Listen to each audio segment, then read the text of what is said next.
Wa idh qultum ya Musa.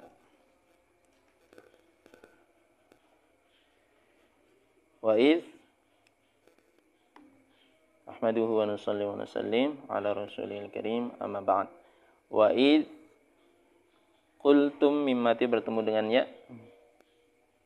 Ingat-ingat. Mim mati bertemu dengan ya, hukum bacanya. Izhar siapa? Adi apa bacanya? Izhar.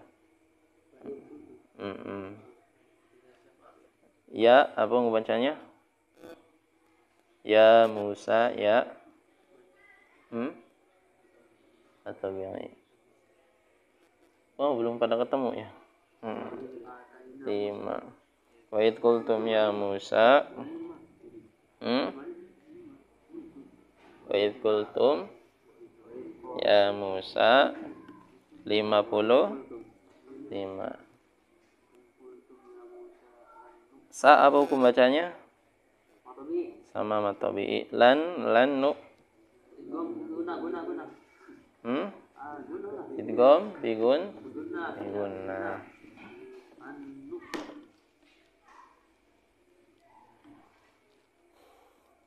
Hatta narallaha jahratan fa akhadatkum as-sa'iqatu wa antum tanzurun apa?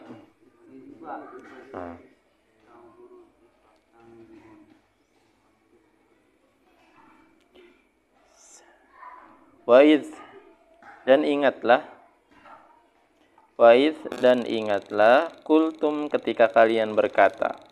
Bani Israel berkata kepada Nabi Musa alaihi salam. Dan ingatlah ketika kalian berkata. Kultum, ya. Kultum itu apa? Kuliah 7 menit. Kultum itu kalian berkata. Artinya sudah berkata. Telah berkata, fi'il madi. Ya. Dan ingatlah ketika kalian telah berkata, Allah sedang bercerita melalui lisan Rasulullah tentang Bani Israel, atau tepatnya tentang kaumnya Musa. Ya, tentang kaumnya Musa alaihissalam. Ya Musa, kata kaumnya, wahai Musa, lan, kami tidak akan pernah. Ya, kalau lan itu artinya tidak akan pernah, tidak akan mungkin, mustahil. Ya, nu'mina, kami beriman. Kami mustahil beriman kepada engkau. Hatta, sehingga narallaha jahrah, kami melihat Allah dengan jelas. Musa, kami tidak mungkin beriman. Musa, mustahil kami beriman kepada engkau sehingga atau kecuali kami melihat Allah dengan jelas. Ini kaumnya Musa bilang begitu. Terus apa yang terjadi? Fa akhadatkumus sa'iqah. Fa akhadat, maka as-sa'iqah. Sa'iqah itu macam sambaran, ya. Ya. Mengenai mereka, atau Allah mematikan mereka. Karena mustahil. Ya, dengan mata kita yang penuh dengan kekurangan, yang hanya melihat arah depan saja, nggak bisa melihat arah belakang, mampu melihat Allah. Atau yang mereka inginkan itu bukan melihat Allah, tapi hakikatnya mereka ingin memperolok-olok Nabi Musa. Jadi orang itu kalau udah nggak mau itu diajak, banyak alasan. Seperti itu. Kalau udah nggak mau, meskipun kita ajak berapa kali, banyak alasan. Tapi bukan berarti kita berhenti untuk mengajak. Tapi tanda-tanda orang nggak mau itu biasanya banyak alasan. Begitupun sebaliknya, tanda orang yang mau atau bahkan yang mencintai, sesibuk apapun dia, pasti banyak alasan atau banyak hujah untuk tetap datang, untuk tetap memenuhi. Apa? Nah. Ambil Al-Quran, cari. Al-Quran ada di mana? Al-Baqarah ayat 55.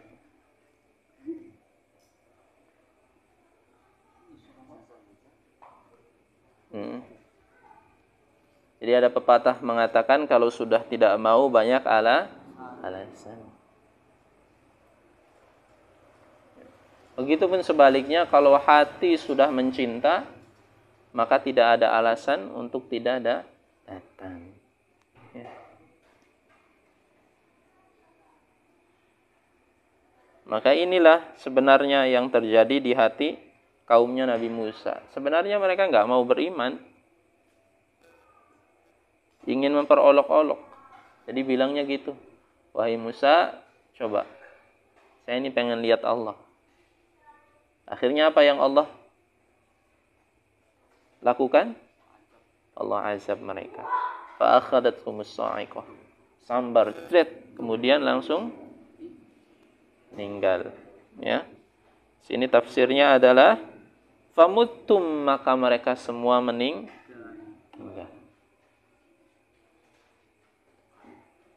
Hati-hati. Sesusah apapun hidup kita, sesulit apapun yang kita hadapi dalam menjalani kehidupan, jangan pernah kesal dengan Allah. Jangan. Jangan pernah berprasangka buruk dengan Allah. Ya Allah, kenapa kehidupan saya begini? Allah Maha tahu yang terbaik untuk kita. Ya Allah, Engkau ada di mana? Mungkin diri kita yang tidak pernah mendekat pada Allah. Coba koreksi, ada banyak kekurangan kita. Hari ini yang sudah bisa sholat wajib jamaah di masjid, mungkin kekurangannya adalah di sepertiga malam belum bisa datang atau belum bisa bangun. Mungkin yang sudah bangun di sepertiga malam kok hidupnya masih belum tenang juga hatinya. Mungkin lisannya belum bisa dijaga. Kalau bercanda over, berlebihan, sehingga membuat hati teman kita sakit. Adik, kenapa udele bodong? Udah nggak usah dibahas.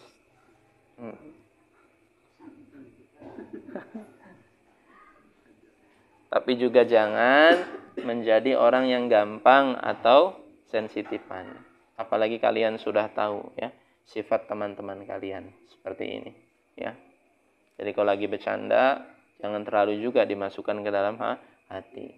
Yang bercandanya juga jangan terlalu berlebihan. Itu poinnya ya.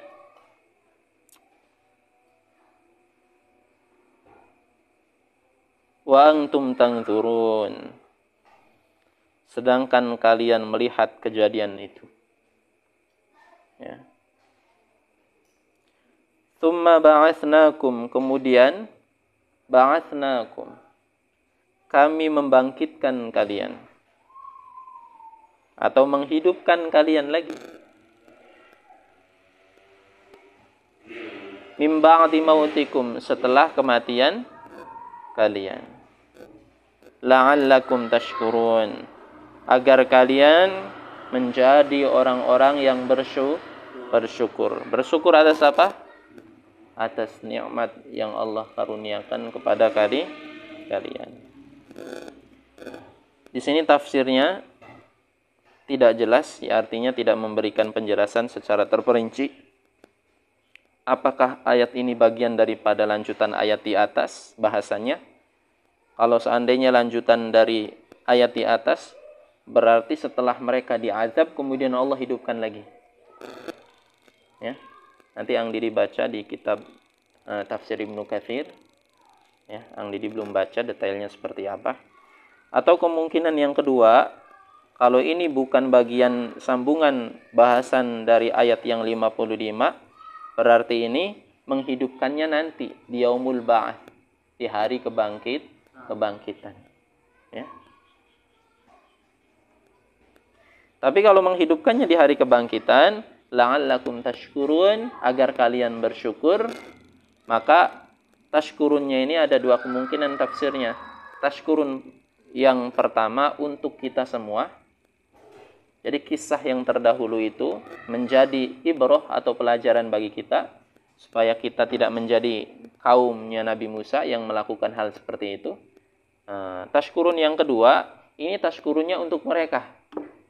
Artinya sambungan daripada ayat 55 di atas, setelah Allah membuat mereka meninggal, kemudian dihidupkan lagi, diberikan kesempatan untuk bersyukur, untuk menjadi hamba yang taat. Karena terkenal dalam kisah-kisah Bani Israel ini, kaumnya itu meskipun badegnya bukan main, Allah senantiasa memberikan fursah atau kesempatan untuk mereka bertaubat. Ada banyak kisahnya. Ya. Jadi kaum yang banyak diberikan kesempatan untuk bertaubat dengan diperlihatkan mukjizat oleh para anbiya adalah yang paling banyak itu kaum Bani Israel. Nabinya hadir. Nabinya seringkali memperlihatkan mukjizat. Mereka nggak mau beriman, kemudian diberikan kesempatan lagi. Ya.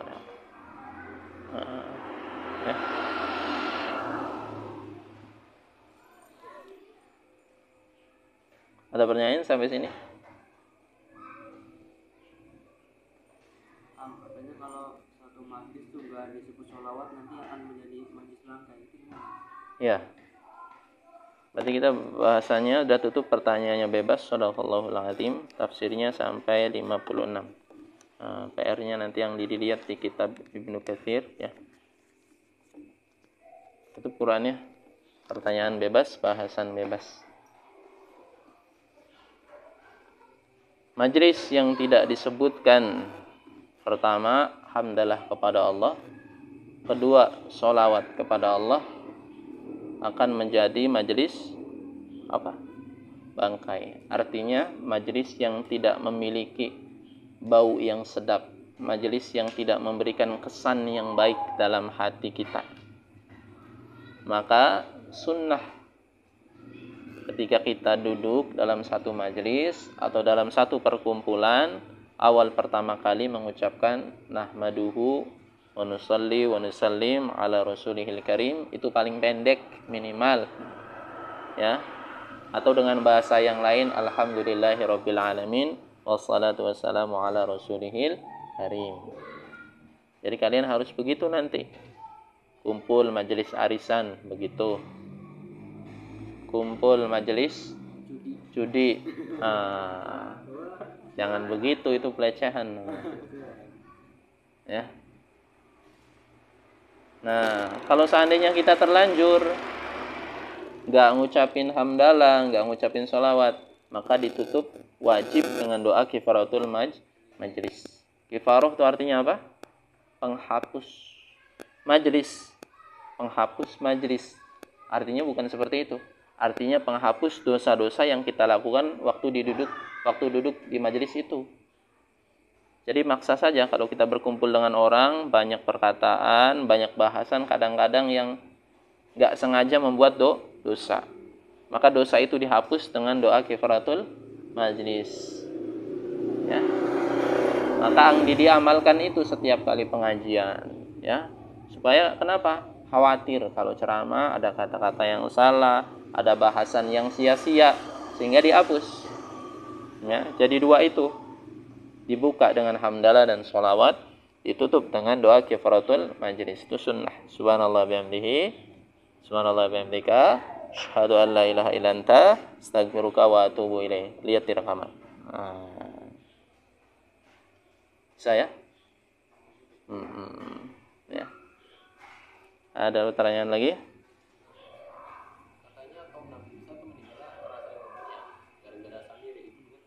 Kamu nanya. Ulangi lagi. Apa? Katanya pernah dengar ya, Ah, katanya kaumnya Nabi Musa itu meninggalnya karena saling membunuh gara-gara nyembah sapi, anak sapi, patung anak sapi yang dibuat sama-sama itu. wallahu alam. Ya. Tapi memang di antara kemaksiatan yang dilakukan oleh kaum Nabi Musa alaihi salam, di antaranya yang paling terkenal adalah kemurtadan, ya, atau keimanan mereka digadai terhadap patung sesembahan yang dibuat oleh Samiri. Pada waktu itu memang ada banyak fitnah, ya.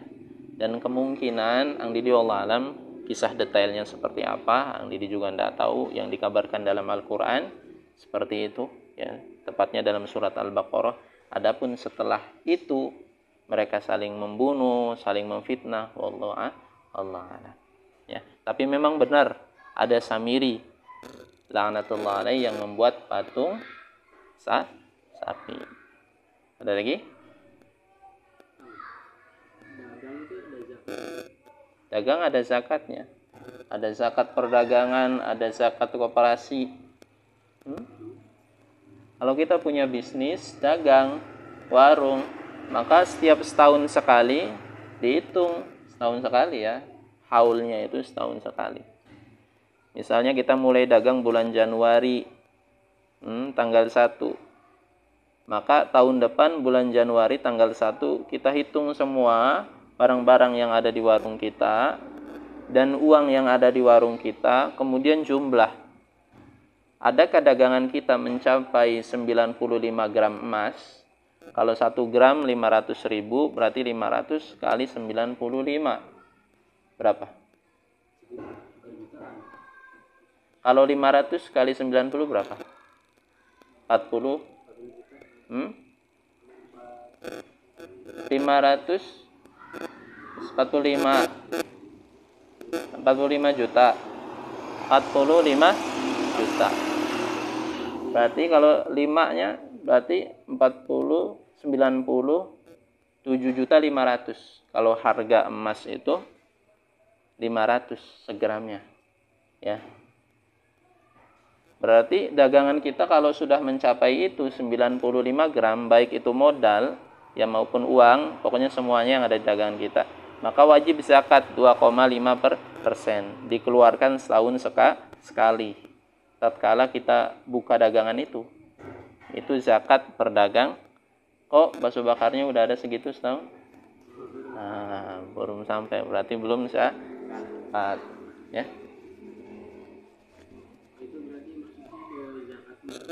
Itu masuknya zakat mal. Dari zakat mal itu enggak barang-barang kayak zakat fitrah.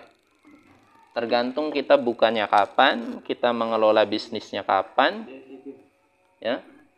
Jadi seperti itu. Makanya zakat mal itu kenapa enggak ngetren? Karena banyak orang yang lupa dengan zakat mal, ya. Banyak orang yang lupa. Kalau zakat mal itu diurus dengan benar-benar oleh pemerintah dari pusat sampai ke bawah, insya Allah orang miskin itu agak terkurangi atau bahkan nggak ada. Kenapa demikian?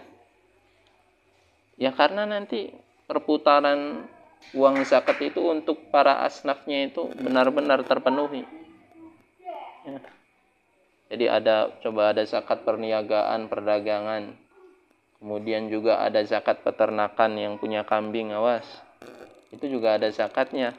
Udah 40 kambing ke atas, itu wajib zakat. Pedusnya Nabi berarti? Hah? Oh, enggak. Ya, zakat peternakan, zakat perdagangan, ya. Kemudian para alim ulama sekarang juga berijtihad membuat zakat profesi, ya. Masih ikhtilaf ini zakat profesi, ya. Tapi kalau yang mau melakukan juga nggak apa-apa, nggak ada salahnya, bagus bahkan zakat profesi, ya. Ada lagi?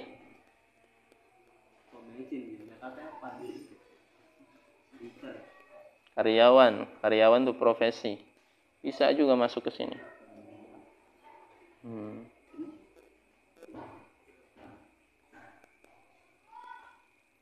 Islam itu kalau dari setiap sudut segi ekonomi islaminya terpenuhi, ya artinya orang-orang itu menunaikan kewajibannya dari zakatnya, insya Allah ya akan makmur Islam ini. Kenapa sekarang riba ini menjalar atau membumi? Karena zakatnya itu enggak dipenuhi kewajibannya oleh orang-orang kaya. Atau bahkan kekurangannya pemerintahnya, baik dari pusat sampai bawahnya itu enggak benar-benar mengurus. Ya, ada banyak faktor. Mungkin faktor pertama dari pemerintah pusat, kedua pemerintah setempat, ketiga dari masyarakat itu sendiri, SDM-nya kurang dididik. Nah, seperti itu. Ya, jadi memang wajib. Zakat itu bagian daripada rukun Islam. Keka itu sunnah muakkad.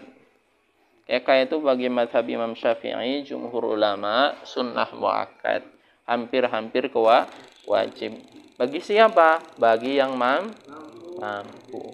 Yang nggak mampu gimana? Jangan jual kulkas buat keka.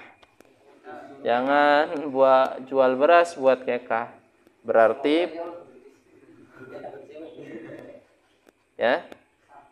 Jadi keka itu hukumnya sunnah muakkad untuk yang haji itu wajib untuk yang maka kalian jangan maksa pengen haji jual rumah.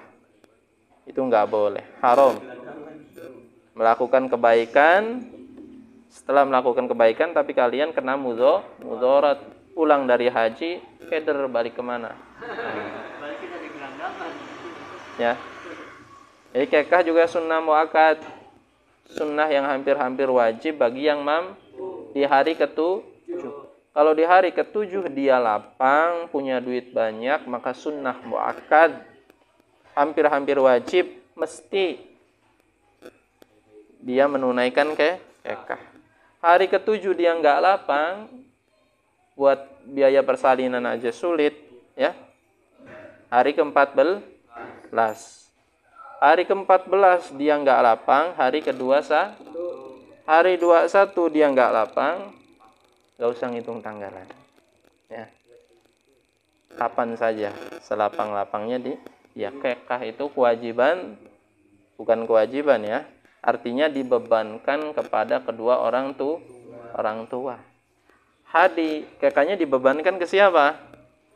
Orang tuanya. Ang Didi kekahnya dibebankan ke siapa? Orang tuh. Tapi suatu saat nanti anaknya sudah lapang, mak nggak usah pikirin kekah lagi. Sekarang saya sudah lapang, pengen kekah sendiri. Atau bahkan ngekahin mak yang belum kekah. Itu wajib. Nah, tapi hanya saja kita perlu membedakan antara hukum fikih dan adab nanti. Ya, kalau hukum fikihnya seperti itu, dibebankan ke orang tua. Tapi adabnya, kalau anak sudah lapang, jangankan untuk mengekah sendiri, mesti mengekah kedua orang adabnya, ya. Paham ya? Paham. Ya la yukallifullahu nafsan illa wus'aha. Paham? Jadi kalau memang nggak mampu, sudah. Emang Allah ada hikmah di balik semua itu. Jangan karena gengsi, maksain kekah. Akhirnya setelah kekah, nyaur utang bank harian, pusing. Ya. Ada harian, ada mingguan, ada bulanan. Ya. Hidup itu jangan dipaksakan. Ya. Kalaupun memang mesti berhutang, maka berhutanglah karena darurat. Ya. Tapi kalau berhutang itu untuk kebutuhan ada kebutuhan primer, ada kebutuhan sekunder. Kalau untuk kebutuhan sekunder itu haram sebenarnya dalam adab itu berhutang, ya. Tapi kalau untuk kebutuhan primer, kebutuhan pokok yang mesti, nggak apa-apa. Tapi memberikan hutang itu hukumnya sunnah. Jadi kalau lagi punya duit, lagi lapang, apalagi lebih duitnya 500.000, ngobrol sama Ang Rudi. Nah, nih Ang Rudi, saya punya duit. Sunnah. Ya. Memberikan hutang itu Sunnah itu artinya apa? Dapat pahala. Tapi kalau dibumbuin dengan riba, nah itu haram. Yang balikin lagi ya, sebulan ke depan, satu harinya 10.000. Nah, 10 kali 30, 300.000. Oh.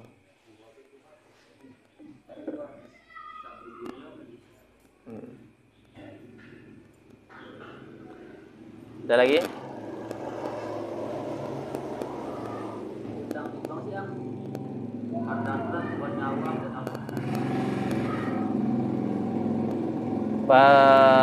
Panjang penjelasannya.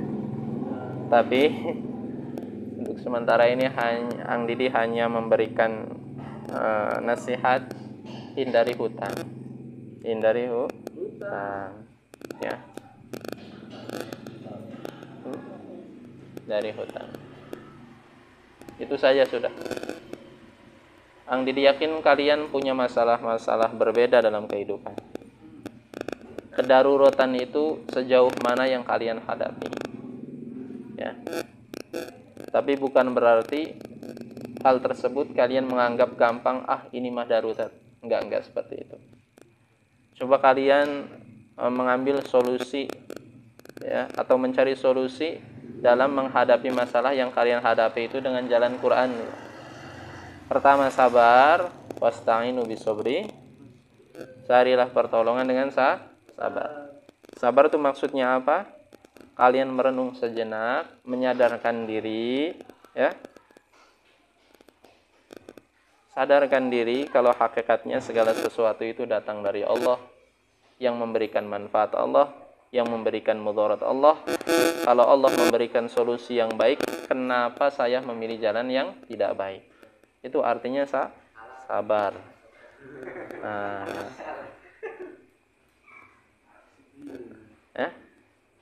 yang lagi murojaah, ntar dulu murojaahnya. Nanti ada waktu. Ya. Sabar. Itu sabar itu artinya menyadarkan diri. Ya. Jadi metodenya seperti itu. Kalian duduk, merenung atau sholat, kemudian kalian pikirkan masalah apa yang kalian hadapi hari ini. Kalian lagi ngadepin apa hari ini? Dagangan kemana-mana nih nggak laku, ya. Gimana nih? Sudah pindah ke sini, pindah ke sana. Ya. Ikhtiar sudah maksimal. Oh ya sudah, ini berarti kehendak Allah. Allah memberikan sesuatu pelajaran yang terbaik untuk saya. Itu husnudzon. Setelah itu, setelah sadar, kalian ambil wudu, kemudian sholat 2 rakaat. Sholat hajat, silahkan. Atau sholat sunnah mutlak, silahkan. Ya. Kemudian setelah itu curhat ke Allah. Kan enak. Apalagi dilakukan di sepertiga malam. Siapkan waktunya. Ya Allah, akhir-akhir ini gimana nih ya? Diomong ini susah ya Allah. Pokoknya engkau lebih tahu lah. Itu doanya orang malas begitu. Ya Allah, engkau lebih tahu lah. Jangan begitu. Allah itu suka kita bercerita. Meskipun Allah maha tahu. Ya Allah, engkau lebih tahu lah, udahlah. Ya. Jangan menjadi doanya ya sebagian orang-orang yang malas. Ya. Allah itu memang lebih tahu daripada kalian. Dari semenjak lahir sampai kalian meninggal, Allah lebih tahu. Cuma Allah itu suka tatkala kalian bercerita, cerita dengan detail. Sepertiga malam, ya Allah, saya ini sekolah ya Allah di jurusan. Ya ini gitu. Apa saja pokoknya. Ya, pernah nggak begitu kalian tuh? Masalah sepele juga Allah suka. Ya Allah, saya tuh sekolah, pulang sekolah lihat dia, ya Allah cantik. Gimana? Terbayang. Tapi belum waktunya ya Allah. Tolong ya Allah, jaga dia ya Allah.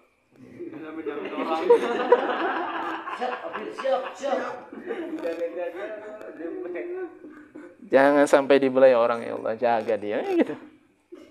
halal tuh doa seperti itu. Mubazir, ya Allah, dia cantik ya Allah. Saya suka. Ya. Cinta dalam diam itu yang terkenal kisahnya siapa? Kisahnya Fatimah radhiyallahu anha dan Sayyidina Ali karramallahu wajh. Keduanya saling mendoakan tapi tidak pernah saling menyata sampai Allah pertemukan di pertemuan yang halal. Betapa indahnya coba kalau begitu. Ya Allah, dia belum menutup aurat ya Allah. Saya tuh nggak rela ya bokongnya dilihat Hadi ya Allah. Iya, sadarkan dia ya Allah supaya nutup aurat, terus jaga ya Allah, jangan ada yang membelai ya Allah. Ya, kemudian jangan lantas kalian yang membelai juga ya, kecuali sudah halal. Subhanallah wa bihamdihi, subhanallah wa bihamdika, asyhadu an la ilaha illa anta, astaghfiruka.